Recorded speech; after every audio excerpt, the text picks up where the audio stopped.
You step out of the plane and right away there's just land iguanas chewing on cactus, birds flying overhead. It was a great first impression. And I think for me, one of the coolest moments near the beginning of the trip, we got to watch this group of eagle rays glide under the zodiac. There was like 6 or 7, and they seemed very almost well choreographed. And really, this mangrove was our first introduction. It was a bunch of little baby sharks, like 1, 2, 3 foot little baby sharks all over the place. We probably saw 20 plus. We're in a nursery or in a daycare, learning how to hunt, playing with each other. Myself, it's hard to visit and not get addicted to watching these sea lions.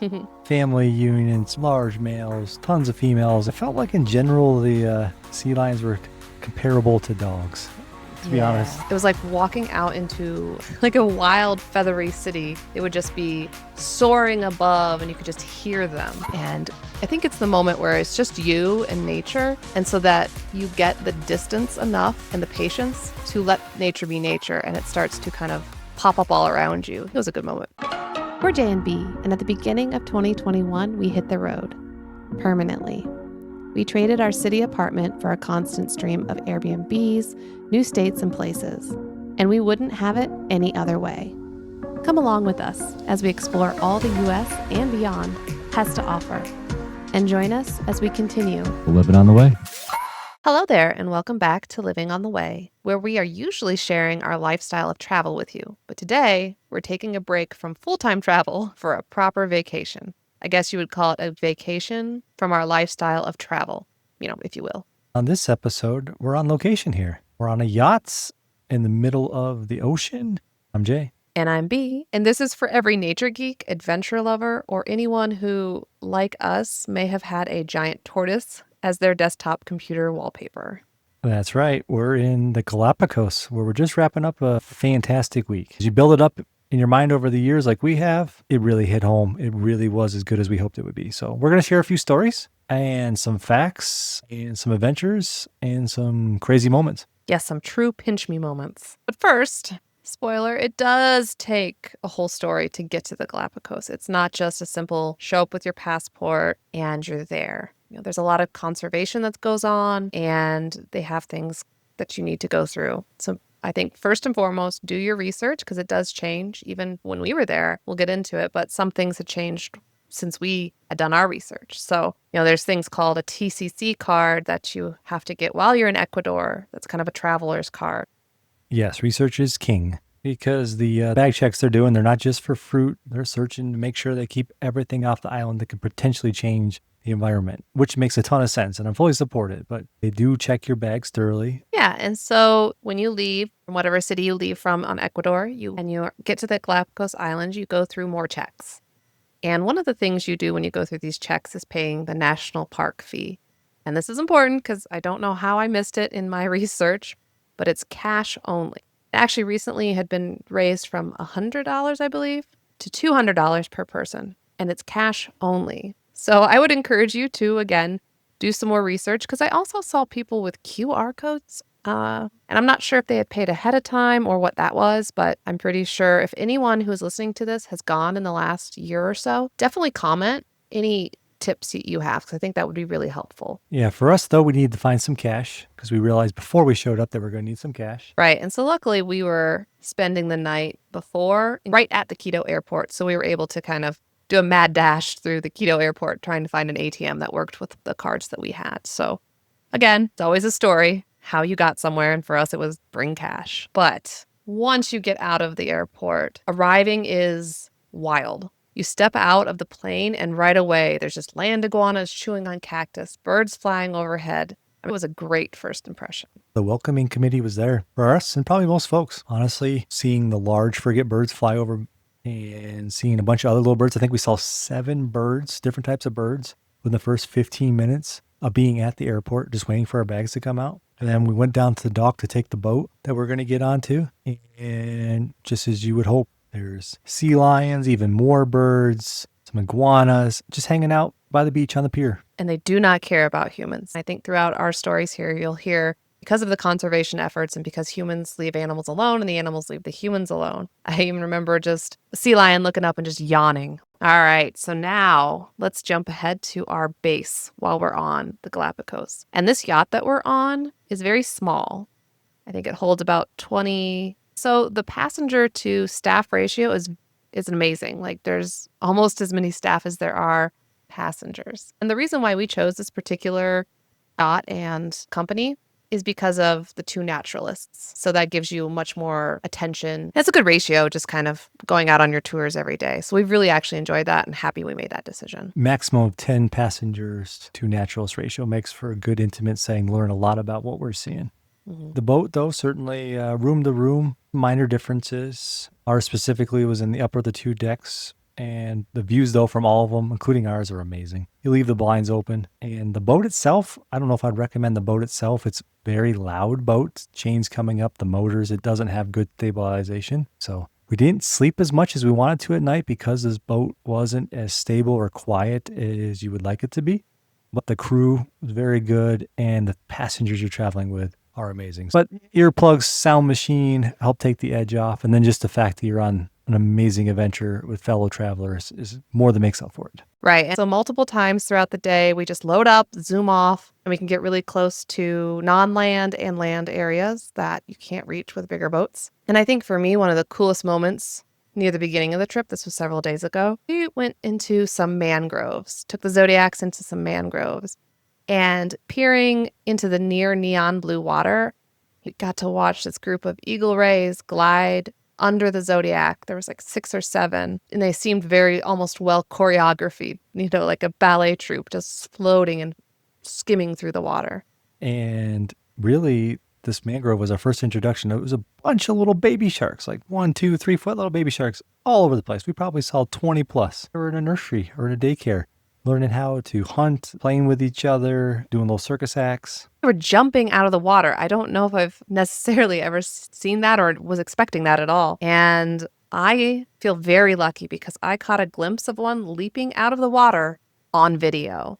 Because you never knew where to look. You could hear a sound, but you didn't know if it was behind you, in front of you. And then by the time you had whipped around to see it, you would see them going right back in the water. So it was very hard to get a video of them. So I feel very lucky. And I'm definitely going to share that video with you here if you're watching this through video podcast on our YouTube channel.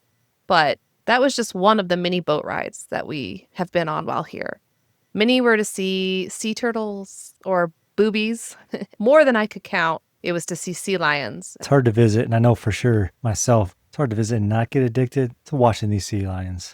Family unions, large males, tons of females, and we happened to go during December timeframe, which was a fair amount of pups around or younger babies around. Including some that we saw that were less than a month old, little cute guys. One of the first things we were able to watch, and we watched it for at least 30 minutes. Probably would have watched it all day if I could, but just this little guy like tumbling around on the edge of the ocean. He had a large rock that was protecting him, and he was just tumbling around. The other females were just probably making sure he didn't die, but, they didn't really care what he was doing. He was just having time of his life. I guess maybe he was trying to learn to swim. I don't know, but he would swim out and then, tumble back. Yeah, it felt like in general the sea lions were comparable to dogs. To be honest, the dogs. In my simple terms, they just had the same type of attitudes. They kind of played with each other, and it was every day. It felt like an opportunity to watch them interact, just do entertaining things. You could watch them for hours. Yeah, and don't forget about the drama. While they're fun and playful, there is a little drama. And one of the stories that we have is when I believe the island was called Rabida Island. It's on a red beach.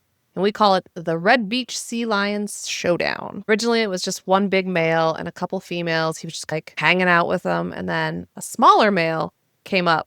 And from the beginning, there was bellowing and yelling at each other. And it divulged really quickly into fighting and just throwing themselves at each other until the bigger one chased off the smaller one. But he came back and laid by his females because he had gotten bit, actually. Thought he had won. But no. The little one came back and goosed him one last time before being chased off for good. So drama, fun, playfulness. Yeah, I gotta love those sea lions. Probably one of the other amazing, awesome sightings we had as we were out in the Zodiacs and walked around the islands was penguin sightings. Believe it or not, there's penguins here in the Galapagos. We didn't see a ton, although there are some islands that have more, but we did have the opportunity to see at least 2 different ones hanging out in the rocks, and we got to get real up close and personal to it. And they're a little bit smaller maybe than some of the other penguin types, but the distinct penguin look, just honestly for me, just seeing the juxtaposition of what I usually associate with a cold environment in a very warm environment, The Galapagos are right next to the equator. Well, it was just a fascinating experience to see this penguin hanging out in a tropical warm location. And certainly no conversation or visit to the Galapagos is complete in any way without talking about birds. And we have had opportunity over the past couple of days to see a lot of birds, a lot of different types of birds, and a lot of interactions between the birds. I don't know if I've ever really seen so many species in a short period of time. And these birds aren't scared of humans. So they will come right up to us, or you can walk by and they won't move, which really gives a good opportunity to observe them, see them up close and personal. It includes some of my favorites, which are like the red-footed boobies, the blue-footed boobies, and the Nazca boobies. Right. And one day we were arriving in an island called Genovesa, or a lot of people will describe it as Bird Island. And we had gotten there very early. So by the time I emerged out onto our balcony, kind of first thing in the morning to have my coffee, it was like walking out into like a wild, feathery city. They would just be soaring above and you could just hear them. Yes, so many birds. And some unique ones too, like these nocturnal swallowtail gulls that we were able to see the past couple of days. A couple of days here, a couple different days actually, we've had the opportunity and got lucky and saw some flamingos. Or when they're grouped together, how we saw them is called a flamboyance, which is a really good name, by the way. We were able to see some in a brackish lagoon here, which provided perfect pictorial opportunities. Another time, we were able to see some of the younger juvenile ones hanging around the beach edges. And then my favorite actually is being able to see them fly around.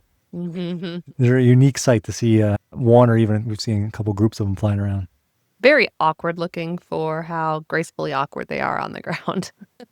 I think for me, one of my most memorable so far, I mean, we're on our last day, but memorable so far memory of these birds was the Nazca boobies feeding chicks. So we were on a hike on the island of Espanola the other day, and we were descending into a rocky ravine kind of near the water's edge, and we came across nesting Nazca boobies. And as another sign that these animals on these islands are so unbothered by humans, not only did they not fly away or move away when we came into their space, they were actually returning back from hunting and they were feeding their chicks.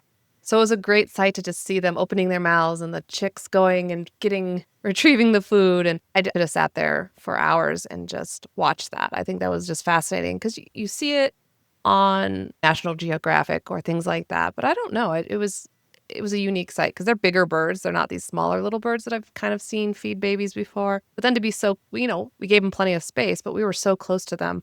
They were unbothered. I think it's a long-term memory. It's going to stick with me, especially since I was able to take so many pictures and videos that's going to, I think, be a great memory for me. As we were walking around the rocky area, though, we also stumbled, almost literally, but luckily not, onto just droves and droves of these iguanas. They're called messes, so messes of them. This time of year, which is the December time frame, they're very colorful.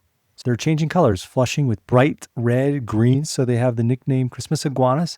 As you can see, if you're able to watch the videos of our podcast here, you can see the bright colors, and it's fascinating to watch these guys just all stacked up, landed on the beach, lounging around in their bright colors, soaking up the heat.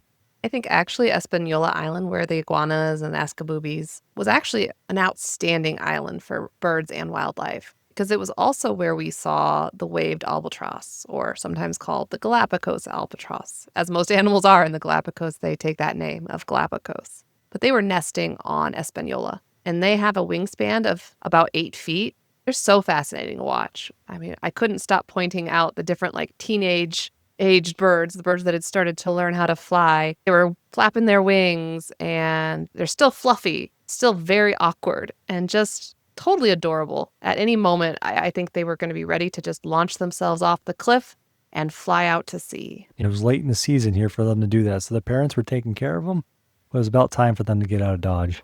Yeah, and you just stumble across them on the path. I mean, they're huge, so they're there, but it was just fascinating. Great island. I think Espanola was one of my favorite islands. It's also where we saw a bunch of sea lions with a bunch of babies. I forgot about that. There's so many, you just forget. Even a couple days later, you forget about all you saw. Yeah, So it's almost overwhelming the amount of wildlife you're able to observe here in a very short period of time. And another way that we've been able to immerse ourselves into these islands was by learning more about these land giants that call these islands their home. The giant tortoises, the famous tortoises. while visiting Santa Cruz, it was a day of experiencing the rescue, the restoration, and just the ongoing legacy of these just giant creatures. So we started out by visiting the Charles Darwin Research Center. And this is where they are continually aiming to bring back the tortoise population, to strengthen the tortoises population on each individual island. And so they have all the varieties. They also have all the different sizes and ages, from palm-sized baby tortoises that have just hatched to 600-pound big guys who can chow down on 20 pounds of greens in a sitting. And a lot of these breeding programs are for a future that's not yet realized, because they can't necessarily reintroduce these tortoises on their given islands throughout the Galapagos, because they first need to eradicate the rats that cause such an issue with the reproduction of these tortoises. But the best part was we were there on party day. Yes, aptly named Party Day for the tortoises. It was a Friday when the tortoises get fed. So I have never seen anything with a shell move so fast. And true story, they make direct eye contact with you, like you might be the one that gives them the next palm branch. It's really exciting to just watch these giant tortoises just chow down. And it really is a party. They are incredibly happy, incredibly active, and they are mashing through their feeding. I think one of my favorite videos and pictures from that is one of the types can actually reach their heads and necks up really far out. And so you don't see where they're coming from, but you just see this little neck and head reaching up to grab a palm branch that is set up on the fence. And he looks a lot like E.T., like a little bit more greener E.T., just like popping his little head up. They're so goofy and so just Fascinating to watch. fascinating to watch. Yes, exactly. Yeah, so after visiting the center, and we had opportunity to eat lunch on a private farm that was down the road a little bit. In this private farm on this island, of course, the tortoises are able to roam free. These wandering tortoises gave us something to watch, of course, before and after lunch. And you're able to get close enough to do the ultimate tortoise selfie, which had been on my bucket list since I was about 8 years old. Ever since I first learned about them in school, I wanted to take a selfie with a tortoise, and this was the perfect opportunity to do it. They're everywhere. There's giant ones, and you're able to get safely close to them. What I think was really interesting about that day is you saw them through the eyes of the research center where they're working to restore the population. And then you go onto this residence land and just see how they can live alongside people in nature if you just let them go through, make sure the fence high enough so they can wander wherever they need. And then we also ended at an ecological reserve where they're actually in the wild much more than they are in other places. And so you just see them in the mud baths and just kind of how they are in the wild. It's fun to have adventures on Zodiacs and to go snorkeling. And those are memories we'll keep with us forever. But learning about the tortoises, I don't know, that was just a dream I didn't know I needed to really fulfill.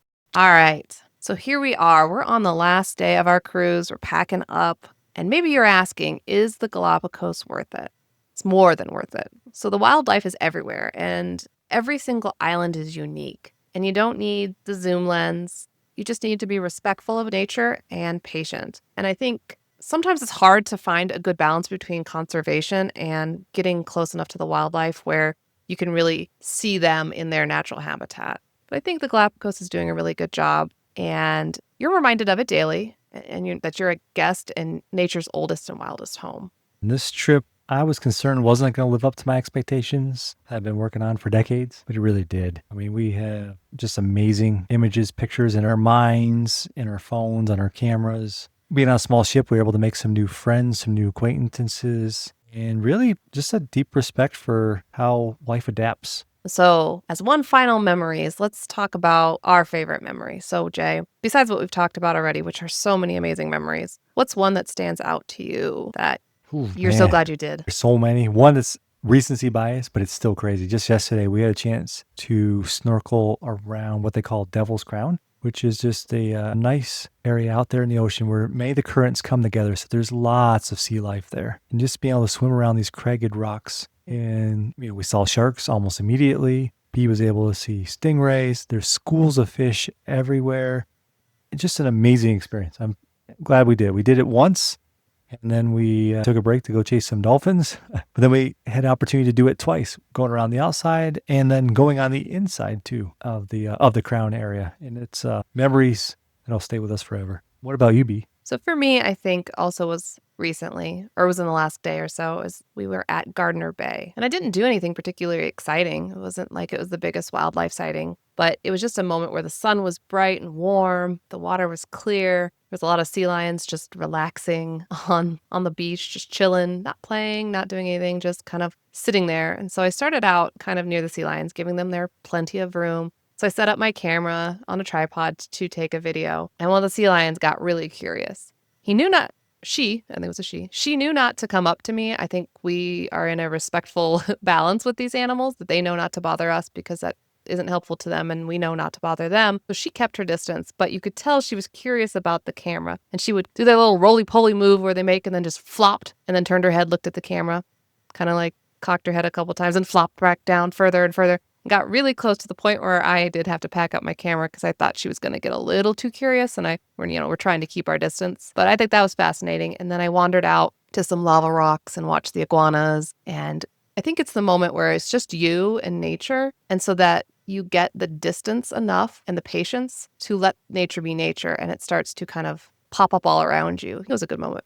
One of my favorite memories. So we do need to hop off here and finish up packing so we can disembark super early tomorrow morning. But thanks for sailing these wild waters with us. Our life of travel can be varied, so if you've enjoyed this episode, stay tuned. We do have more exciting travel to come that takes us outside of our normal everyday life, but we also take you along with our daily life on the road. So either reason, we would love to have you along on our journey. So subscribe, follow, or download us wherever you get your podcasts. And until next time, we will be Living on the way.